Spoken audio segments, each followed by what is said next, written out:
The game is over. The Pittsburgh Steelers did it the hard way.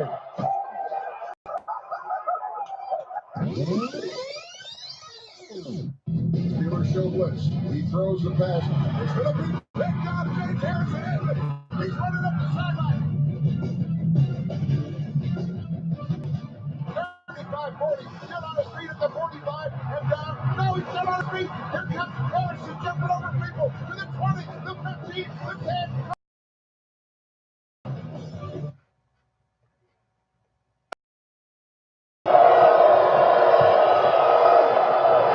Picks off Polamalu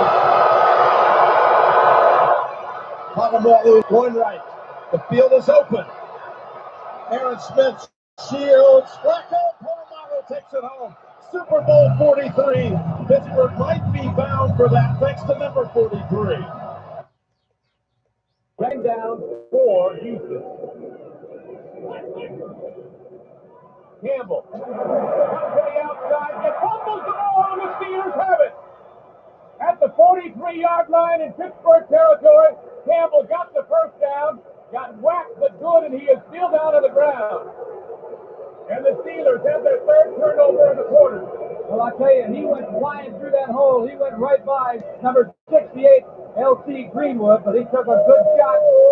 He almost got hit like he was hit in the rib area when he got in the secondary. You can see right there, Greenwood, he goes right by them. A great block on Jack Ham, goes by Wagner. Here's the shot right there, right in the rib area with that headgear, right in the rib. And he lets the ball go just before he hits the ground. And good morning, Steeler Nation and everybody, and welcome to this special Super Bowl Sunday Epic Edition of the Menace Steel podcast right now with yours truly, Charles Prodigy Ritchie, and join me once again on the line right now, a good friend of the show and pleasure to stay in contact with. He is the writer for CBS Sports, and he's still interactive on media. You can catch him every time throughout the weekend, catch a lot of his blogs and articles. He covers the NFL. I'll talk about the one and only Brian DiArdo. He can be followed on Twitter at Brian DiArdo. And I got to just say so far, one epic Super Bowl weekend to say the least. I hope everything's going with you. How you doing, my man? I'm doing great, Charles. Happy Super Bowl Sunday, buddy. It's my favorite day of the year. How are you doing, my man? Not bad. I'm just a little bit relieved right now with the Hall of Fame. I got to be honest with you. I got to admit, up until I saw who Troy Polamalu was getting in the class with this year, as far as like the people that are lined up for semi, and once it got down to like finalists, I gotta be honest with you. I had a little bit of doubt about him probably getting in there on his first try. To be honest with you, I knew he was gonna be a Hall of Famer, Troy Polamalu. That was, but there's been a lot of stuff when you look at how rare safeties have got in. And I believe there was like about 5-6 other people prior to that point, with Ed Reed being in there last year. And you look at what he did. Remember, he played free safety while Troy played strong safety, but Polamalu was so well versed. And I'm trying to convince myself, like looking like at the not only their receptions, but also like the tackling and stuff. There was times where he was ranked in the 50s, but the thing is, at the end of the day, you can never deny about a guy like Troy Polamalu. And Grant, he's the only slam dunk winner this year who's the first ballot Hall of Famer of his whole class, which includes the Centennial class. Obviously, those for guys who waited for 25 or not 25 years, but there was a lot of guys who waited for over 25 years when they were on the ballot after their 5-year retirement. And plus, they expanded it for the 100th year of the league. So you saw guys get in like Bill Cowher, Jimmy Johnson. Then you also had some people like Commissioner, the former one before Roger Goodell, who preceded Roger Goodell, was Paul Tagliabue. And then, of course, you got the late Steve Sable in here. But I got to be honest with you. Like I said, once I saw who he was in there with, I just felt that Troy Polamalu checked every box that the rest of his players or his people that are contending for a gold jacket and a bust did not have. No one had Defensive Player of the Year. He had that, along with the 2 Super Bowls, the 8 Pro Bowls, and the 4 All-Pros.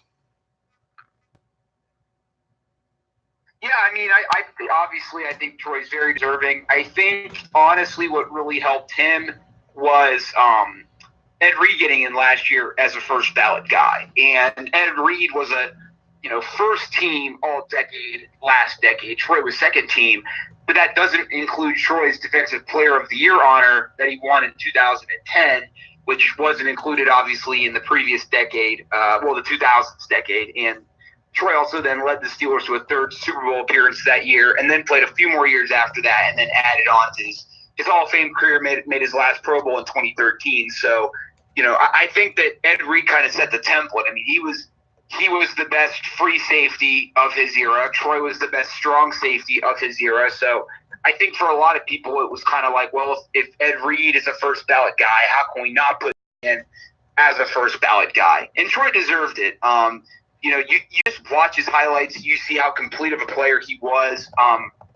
I know you and I talked off air yesterday about Deion Sanders' criticism a little bit about some of the, how, they're letting in a lot of guys, this year. But unlike Deion, Troy was a two-way player. I mean, Troy could stop the run better than maybe any safety ever. And he was also great in pass coverage. So unlike Deion, who wasn't good in run coverage or run defense, Troy was a player for all seasons. He could have played in any era. He could play today. Very intelligent guy. A big reason why the Steelers were in 3 Super Bowls during that stretch. Yeah, and you know what? I think one of the things, too, when we get in today's society where it's like sensitivity or whatever that the case may be, but do you ever think it's going to get to a point, how like the NFL is monitoring like personal conduct or like comments that are made, and usually a lot of times Roger Goodell will get involved. Do you ever think it's going to get to a point where they're going to put a rule on the Hall of Fame not to be trash talking about anyone like not deserving? You think they'll one day invoke like a character clause in there where some guys, even though you already got inducted, you may have to pay some repercussions like later in the future? Do you think we could see that happen one day? No, but I think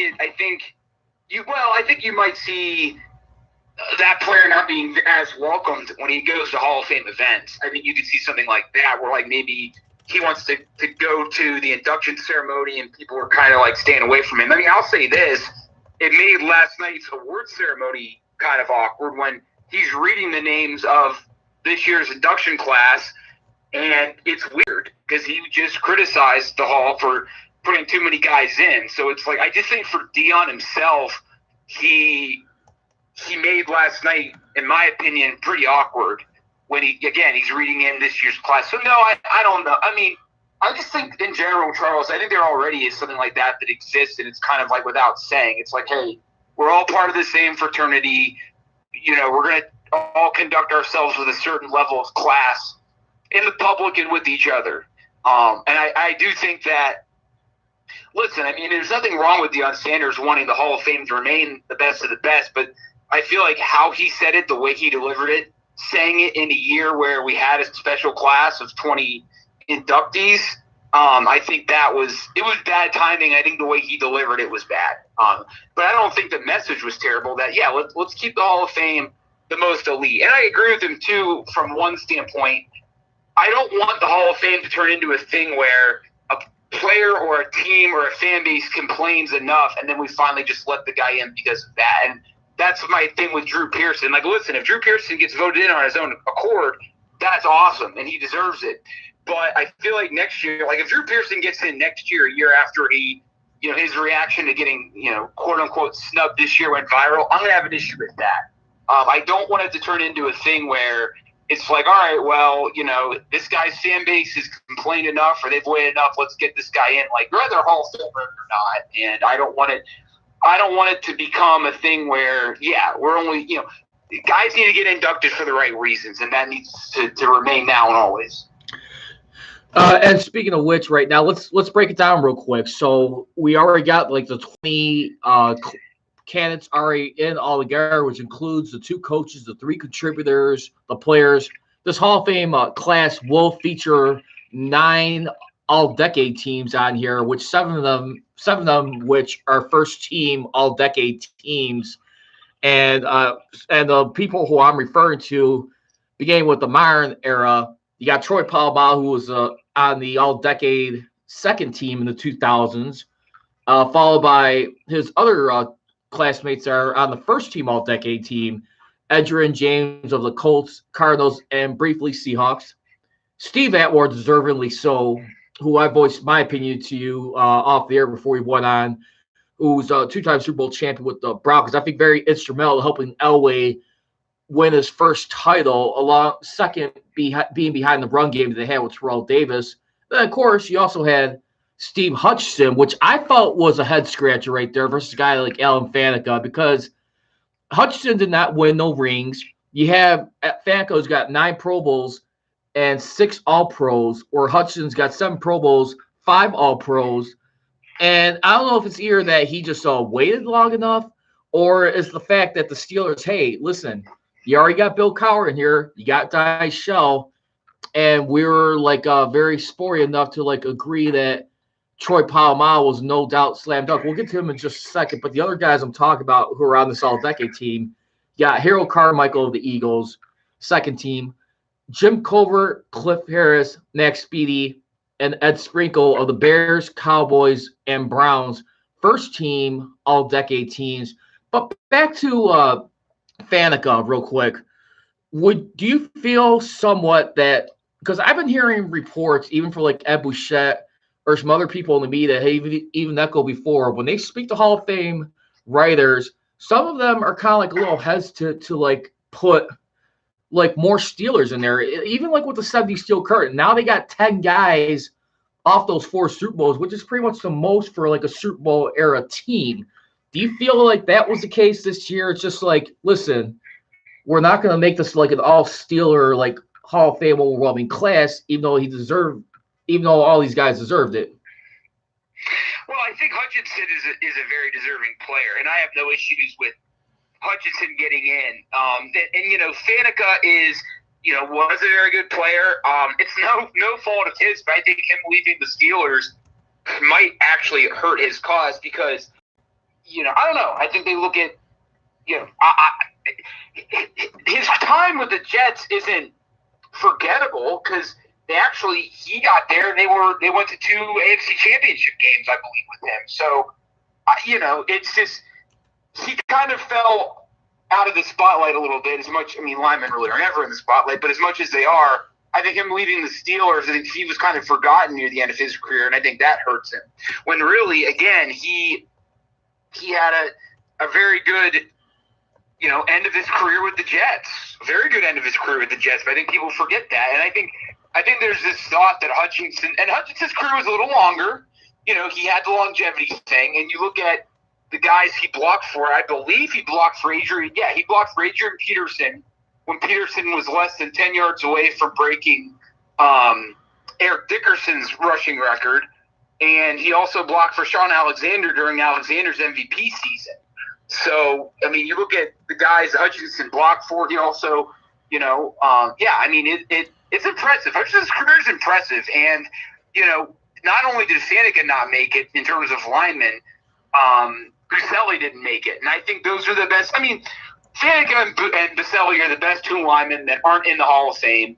They're going to get in the next couple of years. And I agree, Charles. I don't think the voters said, I don't think it was a punishing thing for the Steelers, but I think it was all right, we got Cowher in, we got Donnie in, we got Troy in. We can wait on another Steeler. We can wait on another guy. And I think for Cowher, because you were going to bring in 2 coaches, it made sense. It was Cowher's time, and I think there was something to the fact that him and Jimmy Johnson were on TV. I don't know if they knew they were going to have that on-air delivery when they voted those 2 in, but for Cowher, the way this Hall of Fame class and year was created, it made sense for him. I think for Donnie, again, he's a product of this year's extended class. A guy like Donnie, I think if he didn't make it this year, he that was it. I don't think Donnie makes it again. I don't think any Steeler, maybe 20, 30 years from now, maybe, but I don't think another Steeler from the 70s makes it for a long time. I think there's still 2 players from the 70s that deserve it, Donnie, not including Bill Nunn, Donnie Shell and Elsie Greenwood, you and can Ann put in there. Russell both deserve to get in. Those two are still I think the 70 Steelers should have 12 guys in the Hall of Fame, but right now they have 10, and that's good. But no, I think those are my general thoughts. I thought the Hall of Fame in general, I thought they nailed it this year. I thought it was a very I like all 20 guys that made it. I don't think anybody made it that didn't deserve it. The Packers safety that had that phenomenal career in the 50s. I mean, I think he was the product of playing at a time when the Packers weren't as good. I mean, he played right before the Lombardi era. So, I think he was just kind of lost in the shuffle. But I think this year's Hall of Fame class was great. I think Cliff Branch is the only guy that I'm upset didn't get in. I think that I'm baffled that he's not in the Hall of Fame. Other than that, it was a really good class, and I think the Hall of Fame did a great job. So let's get into some other candidates real quick who probably also got left out, because I got a couple more who I felt like should have been going in this year as far as this year. And when you look at who the finalists were for this year, I felt like you could probably put Richard Seymour. I think Richard Seymour's got to be getting closer. 3-time Super Bowl champion with the Patriots and Raiders. I mean, granted, his all-pro numbers are just a tad low. He's only got 3 of those, but he's got 7 Pro Bowls right there. And he's played about 12 years. I think eventually, because I was surprised he did not make it on there. So I thought he was just as good right there. I mean, the only thing I'd probably say the only strike against him was once he did leave the Patriots to move on to the Raiders, he didn't really help the Raiders turn into a winning franchise once again as far as sort of the level of playoffs. So is it just that his career, people will look at the end of the day and just say, hey, you were only as good because you played most of those years with Bill Belichick? Say you on that. I mean, I'm okay. I mean, Seymour will get in at some point. I'm not really sweating him. I mean, he'll make it at some point. He's still young. His career is still relatively recent. You're gonna see quite a bit of Patriots probably get in the next couple of years. So I'm not too worried about that. I'm sure he'll get in before Brady does. I'll say that. And if he hasn't, Brady's gonna make a big stink about Seymour making it. So no, and I mean the Patriots fan base isn't. They don't travel. They're not. I mean, it's not a rabid, massive fan base. Even if they've won a lot of Super Bowls lately, I don't know. I think that he'll get in. It's just one of those things where guys like Troy are special. And if guys like Troy, you need to get in right away. You can't allow guys like Troy to get lost in the shuffle. Guys like Seymour, guys like Hines Ward, they might – I mean, Seymour's going to make it at some point. Seymour's in the same ilk as a Faneca. Baselli is maybe a little bit behind them, and Ward's a little bit behind them. I mean, there's kind of layers to Hall of Fame guys, I guess. So maybe what Dion was alluding to. But no, I think at some point, he'll get in. One guy that I'm kind of disappointed that hasn't gotten really any Hall of Fame love lately is Eddie George. Yeah. Not just because I went to Ohio State and I remember when Eddie played for the Buckeyes, but I was explaining this to a friend last night, or my brother-in-law. He asked me, was Edgerrin James really that good? And I said, yeah, he led the league in rushing his first 2 years. He was, the Colts were 3-13 the year before they got him, and then they went 13-3 that very first year. And, every year he was there, they were a mixture. I mean, Peyton Manning talks a lot about how important Edgerrin was to them and their success. And then he went to Arizona, helped them get to a Super Bowl.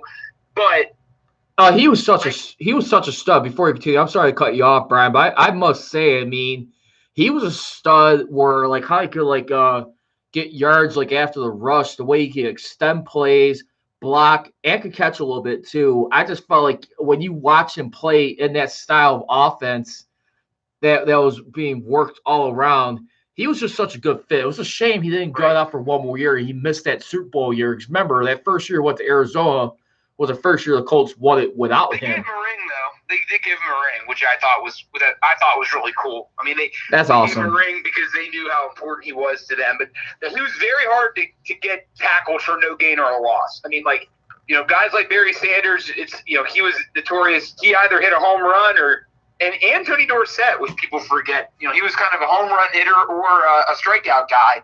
Edgerrin James was consistent singles and doubles and the occasional triple and a home run every now and then. I mean, he rarely got tackled for losses or no gains. Edgerrin James was great at kind of kneading his way through the line of scrimmage. His career, no running back had a better 2 years out of the gate. The only one that was better was Dickerson. I mean, he has the second, he's second there. But, yeah, Eddie George, the issue is Eddie George got his tires run down and, with the Oilers / Titans, and that was the issue. I mean, he had over 400 carries in a season. Derrick Henry led the league this year with 303 carries. Think about that, 303 carries. I mean, there were seasons when Jerome Bettis had 375 carries. I mean, in 1997, Bettis had 375 carries in 15 games. I mean, that's if he would have played that 16th game, he would have had 400 carries. I mean, that's absurd. So, but Eddie's career wasn't as long, and they weren't able to beat the Titans in that Super Bowl. I think the biggest guy that people are kind of critical that made it this year, maybe outside of Hutchinson, is Isaac Bruce. But Isaac Bruce was great when the Rams had nobody. And when they, when Kurt Warner finally got there and Torrey Holt and Marshall Faulk, they all thrived in that offense. But Isaac Bruce was still the guy that set the table for everybody. And, in the Super Bowl that year when they really needed a play, who did Warner go to? He didn't go to Faulk. He didn't go to Holt. He went to Isaac Bruce down the sideline. And in a game with a lot of great players, Steve McNair, Eddie George, Warner, all those guys, Faulk, he made the biggest play in that game. I was very happy that Bruce was the receiver this year that got into the Hall of Fame along with Harold Carmichael. And speaking of which, too, so one last thing I want to get into, and then let's want to get in Super Bowl analysis, and then top three played in Miami. But if you had to see one more person in the Hall of Fame, and this for the Pete Rozelle Radio and TV Award, who would you choose between these two individuals that could be a good fit in the future? Who could probably fit in there? I would give you either Chris Collinsworth, as he did many of his fabulous work from inside the NFL, also a host on Fox with that 3-man group, and then Sunday Night Football for over a decade, and doing a phenomenal job with Bill Belichick and Rich Eisen on the NFL 100 team. Or how about a guy like Phil Simms? If you had to choose between any of those guys that could get a Pete Rozelle Award in the Hall of Fame, who would you choose? Simms. I think Simms was great as a call. He was, he did a great. He wasn't the first former player and former quarterback, but I thought he was really underrated, especially with the NFL on NBC in the 90s, giving his opinion. He had a good personality. He was funny. He worked in a really good 3-man booth with Dick Enberg and Paul McGuire. That's my favorite broadcast booth of all time. Those three. As much as I like Summerall and Madden, I was an Enberg and McGuire and Simms guy, and he's done great. He did a great job inside the NFL. He's doing a great job now as a studio analyst. I don't know. Simms is really underrated in my opinion. Collinsworth is great too, but if I had to pick between the two right now, I would pick Phil Simms. And I got to tell you real quickly, in regards to that 3-man booth on NBC, they were very comedic. They understood entertainment value aside from calling the game. When I watch a couple of their games, I was watching a classic Steeler Bears game, just a lot of jokes that, more particularly, McGuire always be cracking more with Dick Enberg or Phil Simms or whatever. They understood entertainment value in that. And I just feel Dick Enberg, he was a guy who had the pass torch from Kurt Gowdy. That was the initial home of the AFC when they were known as the AFL for 60 years ago, almost over. So real quickly, so now that we're in Super Bowl, this is going to be the 11th Super Bowl ever played in Miami. If you had to give me 3 Super Bowls that stood out in Miami all time, which 3 would you say off the top of your head that goes down in all-time lore? You said Miami Super Bowls? Whole games hosted in Miami. So we had Super Bowl 2 and 3. It's gotta be 3. It's gotta be 3. Yeah. The Jets beating the Colts, and that kind of started everything. And then Super Bowl 23. You got Montana, capping off the Niners dynasty. And then my favorite Super Bowl personally, 13, Steelers-Cowboys with Staubach. Yes. And, Bradshaw and the Steelers both teams going for 3, and that game determined the team of the decade. That Super Bowl is really underrated. It's my favorite one of all time. It was one of the very first high-scoring games, too, in Super Bowl when it was defense dominated. The first time they played, they only scored 38. You had the Thomas Henderson, talking trash about Bradshaw before the game. You had the Cowboys getting the second quarter lead and Bradshaw fighting back. It was a great game. And it was great trash talk in that game, too. Yeah, it added to the pomp and pageantry of the Super Bowl. That was actually the first Super Bowl ever played at night. The second half was played at night. First time ever in Super Bowl history. I did actually do an article where I ranked every Miami Super Bowl because this is the 11th one today. And, Super Bowl 3 was number 1. Super Bowl 23 was number 2. And I had Super Bowl 13 as number 3 and 10 as number 4. And then I think 5 was number 5. The Jimmy Bryan game-winning field goal Super Bowl was a great Super Bowl, even though there were a lot of turnovers in that game and it was ugly. Yeah, Miami's famous for their Super Bowls. And my favorite's 13, but I think the one that had the biggest impact is 3. Yeah, I definitely had to go with Super Bowl 23 as number 3 as all because of the drive right there. Super Bowl 13, just from a personal standpoint, being a Steeler fan myself, and just watching, because growing up when I was a teenager, that was embedded in my head, like, this is the way Super Bowls should be played, or like people will remember classic Super Bowls. And of course, number 1, how can you argue against the guarantee right there? Because let's face it, if the AFL does not win that Super Bowl right there, the Super Bowl probably does not even continue on, and they probably decided to break terms of like the merge. I mean, they needed to win that game to like really be respected amongst competitors. That was a lot of marbles at stake, I think. Well, not marbles, but a lot of pressure, a lot of pride on the line.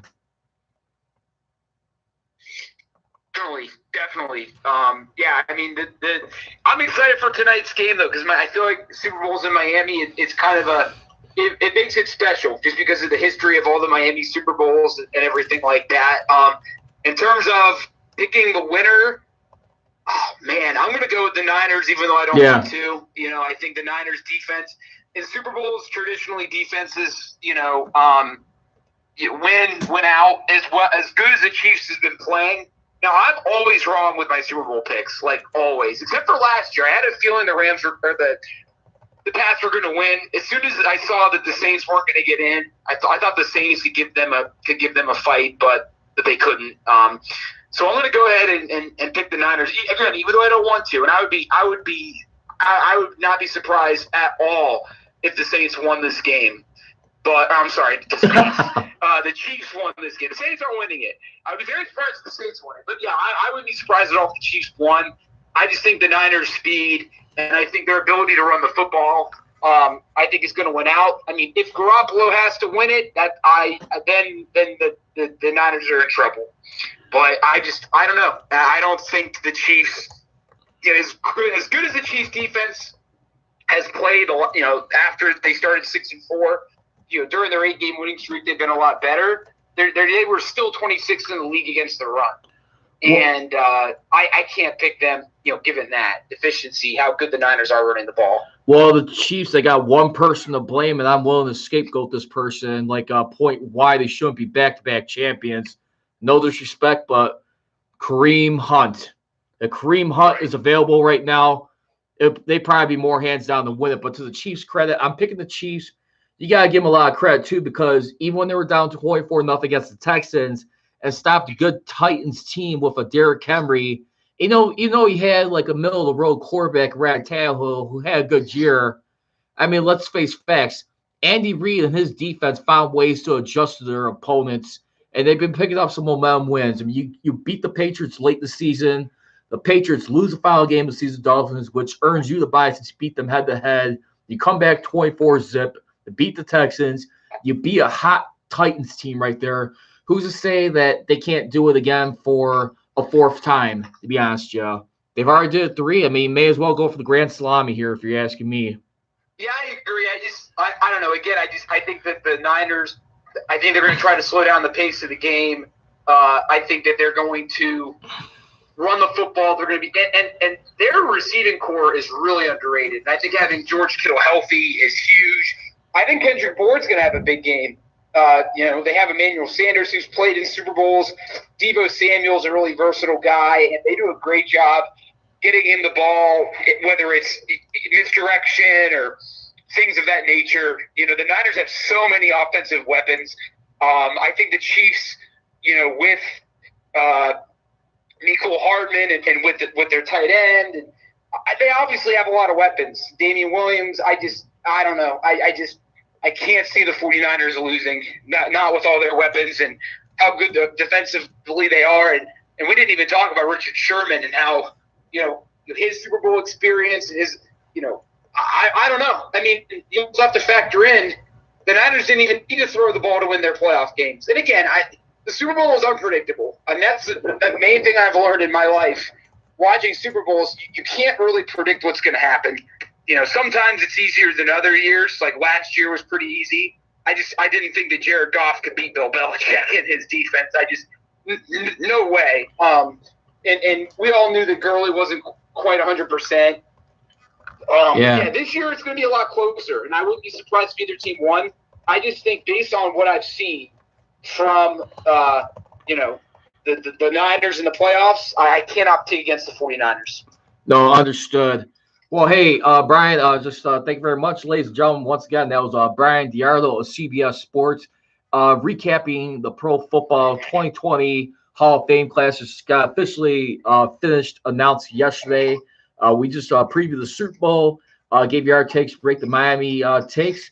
And before I let you go, Brian, what's usually like your favorite game time meal and beverage you like to have in a big game like this? Oh, man, dude, Charles. Now, last year I mixed it up. Last year we got Cheesecake Factory. It was delicious. Nice. Chocolate cake for the second half. I'm a pizza man all the way for the Super Bowl. Nice. I feel like you got to have a pizza. Doesn't matter what kind. Yeah. I will be having a pizza tonight, enjoying the Super Bowl. But yeah, how about you? Me, it's if I can, I forget the name of this dip, but it's like usually some like Velveeta cheese if possible, if it's made.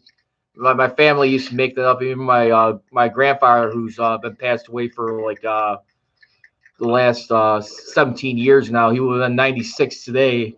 His birthday is coming up in a few days, and happy birthday to him. But I enjoyed that a lot growing up. Definitely like the pizza. I'm a nachos guy if possible available. And if it's not a Steeler game, I usually have Miller Lite. I mean, if it is a Steeler game, Iron City Light. That's awesome, about it. Man. Awesome. Well, hey, Charles, always good talking to you, man. Enjoy the game. And, hey, I hope my prediction is wrong, and I hope yours is right. Hey, but you know what? Hey, but I'm willing to be a good sport. You know what? Honestly, I have no problem if the 49ers do tie it. I mean, hey, records are meant to be tied or broken. That's fine. It doesn't take away anything about the work of like what the Steelers did. But I will say this: since the Pittsburgh Steelers call themselves Sixburg, I'll be a good sport and give this to San Francisco. You got two choices. You can either call yourself San Francisco, California, or Sixco, California, instead of San Francisco or Cisco, California. I think the first one's better, but I think they're both good. Yeah, so San Francisco, California, if they win, absolutely, that'd be my respect to 49er fans from a Steelers fan. All right, Brian. Also, Charles, have a great day, man. Enjoy your Super Bowl Sunday. I hope you and the missus could catch the Puppy Bowl later on today. Don't forget I will not be watching the Puppy Bowl. Only the Super Bowl. Also, I actually do want to wish. I just found out while we were doing this interview, my best friend's dog passed away this morning. So I'm so sorry about that. Hey, he's, his nickname was Cane Boy, initials KB. We lost two great KBs this past month. So, dude, my prayers, love, and condolences to your friend. Please give him my good wishes and condolences. So sorry to hear that. No one's liked to put down two in the last 5 years almost. So sorry to hear. Yeah. But like I said, enjoy the game, man. Have fun, be safe, and hopefully we catch up again soon down the line. Thank you so much, Brian. We'll do, Charles. Thanks, bud. You too. Happy Super Sunday.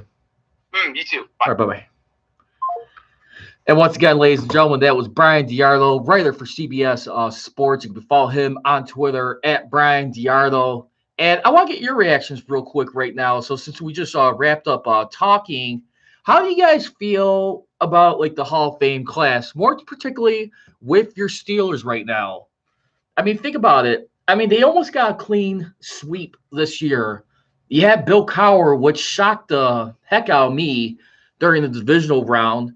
And I was like trying to wonder, like, how did he get in so early? I mean, like, I saw on TV that they're holding up shirts. I thought they were showing support for him to get into the Hall of Fame. But then I go on Twitter. I don't see any clear information just yet. But then I go on the Pro Football Hall of Fame website, do some research. I'm a stat guy. And I see the headline, Bill Cowher elected into the Hall of Fame. And I had to go on Twitter just to confirm that. It's like you kidding me? But anyway, like I said, I just feel right now they got it right. The only thing I will say is with Alan Faneca, there is clearly something going on where I feel like a lot of the writers, a lot of the voters feel like there's a lot of Steelers in the Hall of Fame so far. I think some people are kind of frustrated with that, and I think it's unfortunate because it is supposed to be the best of the best, if you ask me. But what I don't like hearing is from guys like Deion Sanders. Listen, I mean, you got every right as a Hall of Famer to voice your displeasure or your criticism. You earned every right to let people know how you feel and how you criticize players. But where I get like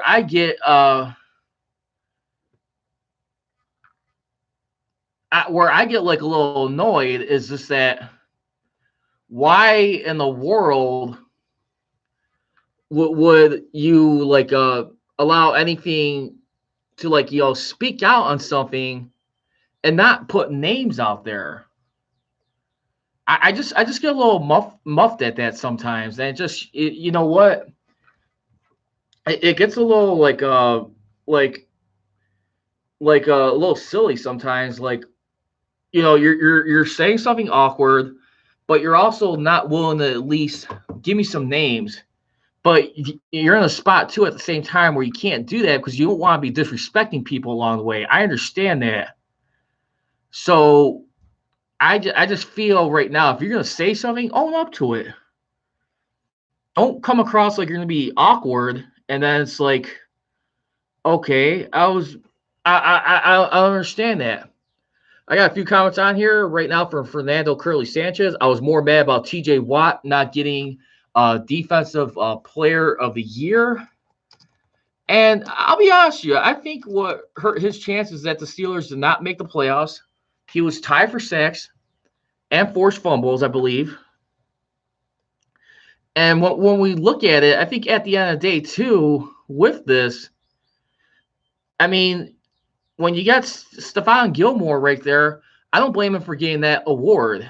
I mean, yeah, they fell short of a Super Bowl this year, but at the same time, too, I mean, the defense was a big reason for the Patriots' season, if you ask me. And what I just don't understand is just that when we look at things right here, I just feel right now is just that where Defensive Player of the Year, it's like it's got to be the whole body of work, not just how you're performing on the field, but what you're doing to be checking something out. I just don't get that. So anyway, I just wanted to see what happened there. But I do feel like Alan Faneca, I do feel a little bit bad for him, but I'm happy with everybody, all the people getting in here. And I just, you know what, it's a good class. And that's all. But anyway, again, guys, we're getting ready to wrap this up here. Like I said, my 3 Super Bowls ever played in Miami, I have to go with Super Bowl 23. 49ers driving on the Bengals. It was Bill Walsh's last Super Bowl, which was his third. Went the length of the field. Anytime you have a game-winning drive, that helps a lot.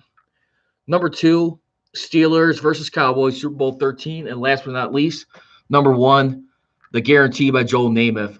And by the way, a Pennsylvania born too. So you look at all that right there, and that's where I rank it all the time. But anyway, I'm going Chiefs today. I think they've been building a lot of hot momentum, and we'll see where everything stands at. But yeah, that's about it. So anyway, again, you can follow me on social media on Twitter at Proj Richie, at Metal Steel CJR, Instagram Metal Steel Nation, of course my YouTube channel Metal Steel Podcast, and look forward to having you guys tune in down the road, and let's enjoy this. And like I said, let's have a great Super Bowl Sunday, and we'll see what happens. But I tell you what, anybody feel like Tomlin right now, is he a lock for Hall of Fame down the road? I gotta think so. So for me, Charles Proj, Richie Metal Steel Podcast, signing off. Don't be trolling, be rolling. I gone.